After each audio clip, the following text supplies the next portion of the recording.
You know that feeling when you suddenly notice something and now you can't unsee it? A word you've never heard before that's suddenly everywhere.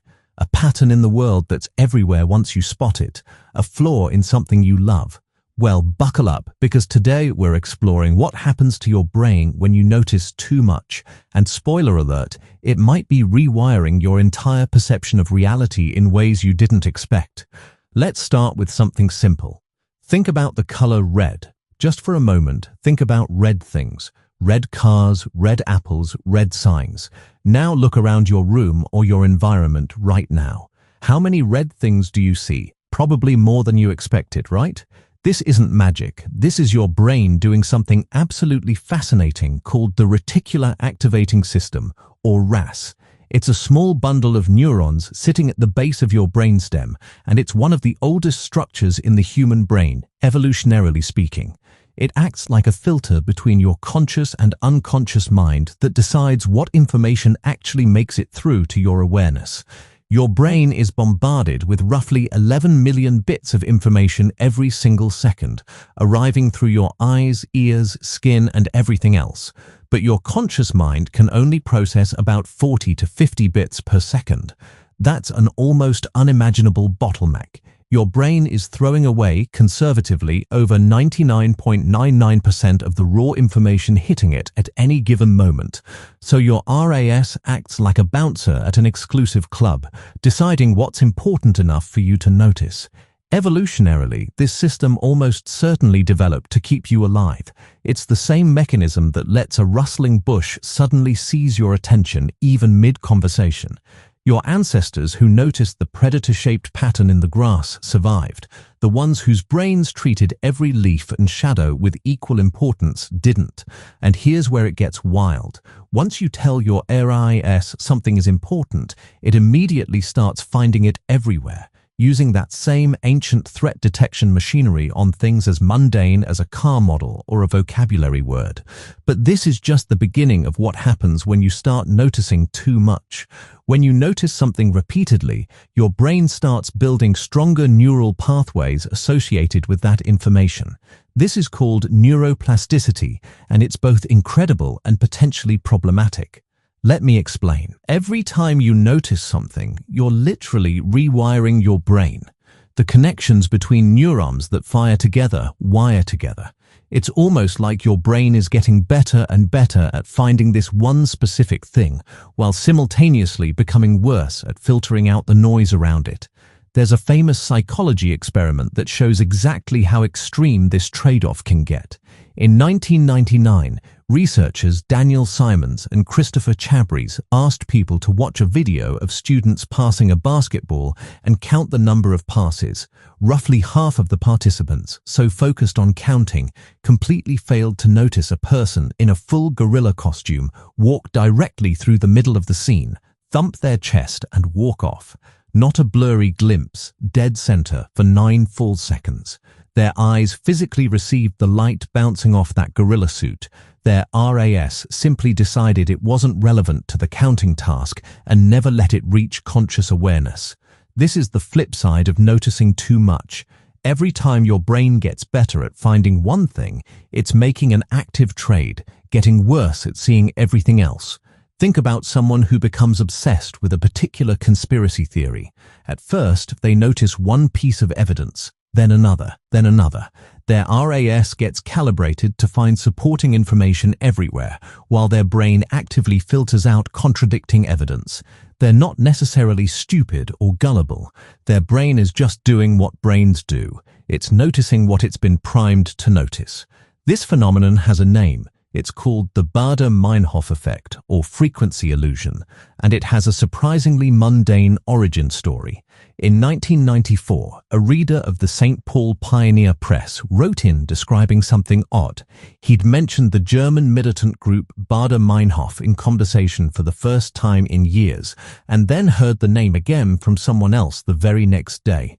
2 mentions out of nowhere in 24 hours. The phrase stuck, and it's now the name for something that affects literally everyone. You buy a specific car model, and suddenly you see that car everywhere. You learn a new word and it appears in conversations constantly. You become aware of a social issue and you notice examples of it in every piece of media you consume. Your brain isn't wrong. The information really was always there. It's just that your RAS is now filtering it into your consciousness. But here's where things get genuinely concerning. When you notice too much, especially in certain domains, you can actually develop what psychologists call cognitive bias confirmation loops.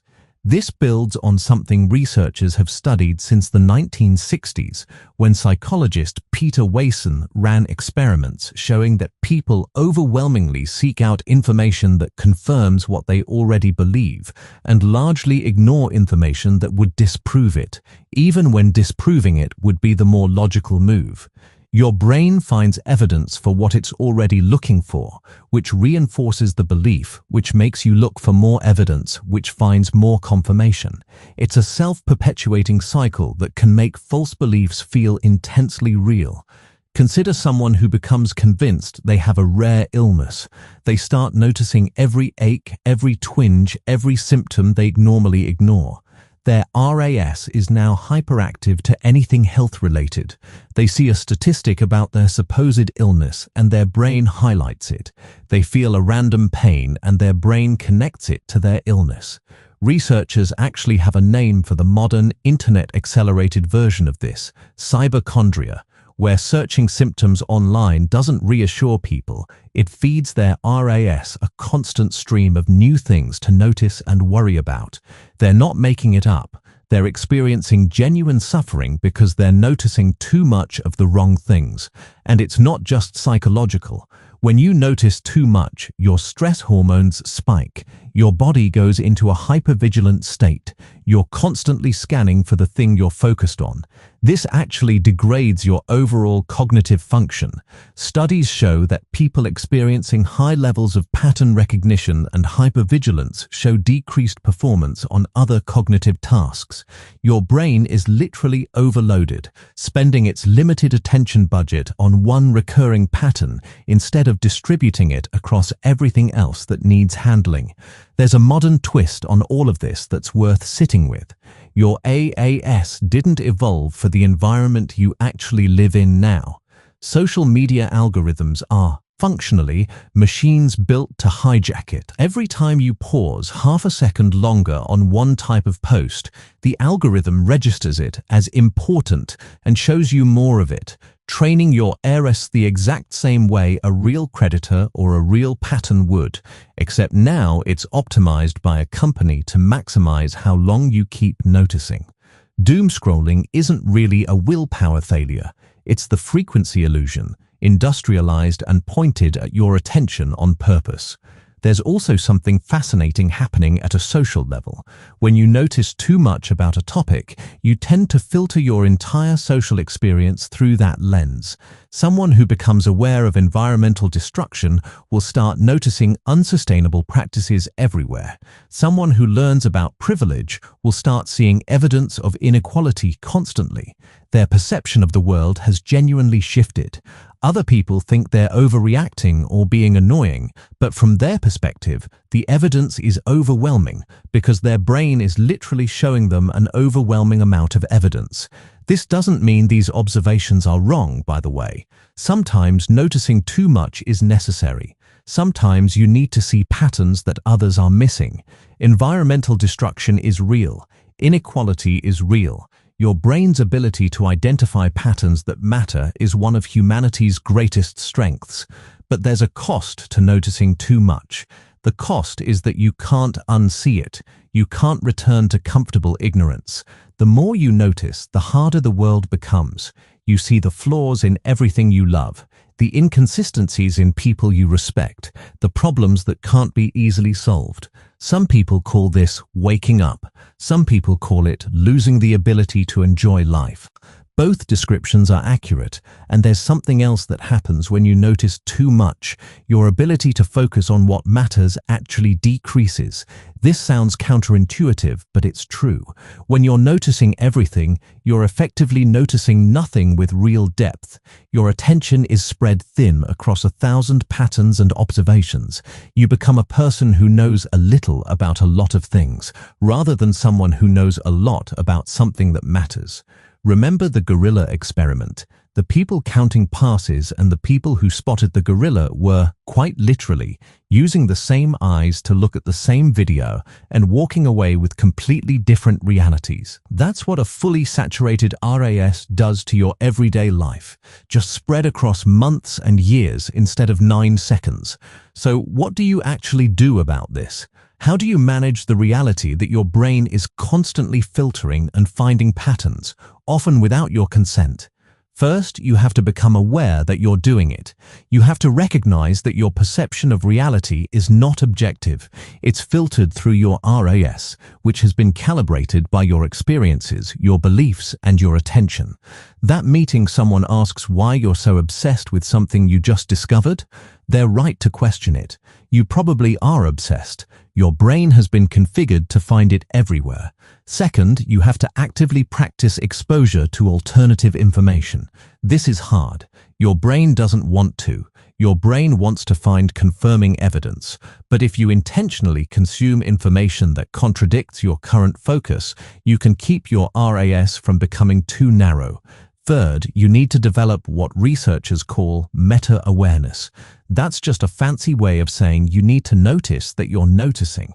When you catch yourself seeing evidence everywhere for something you're focused on, pause.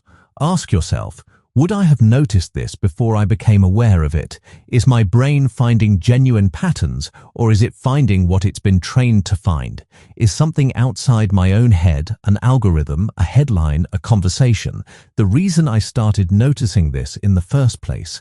And finally, and maybe most importantly, you have to give yourself permission to not notice everything. You don't have to solve every problem. You don't have to see every injustice. You don't have to notice every flaw. Your brain will absolutely let you, but your well-being might suffer for it. The beautiful and terrible truth about noticing too much is that it reveals both the reality you were missing and the cost of seeing it. The world doesn't change when you notice more. You do. And sometimes that's growth, and sometimes that's just exhaustion wearing a clever disguise.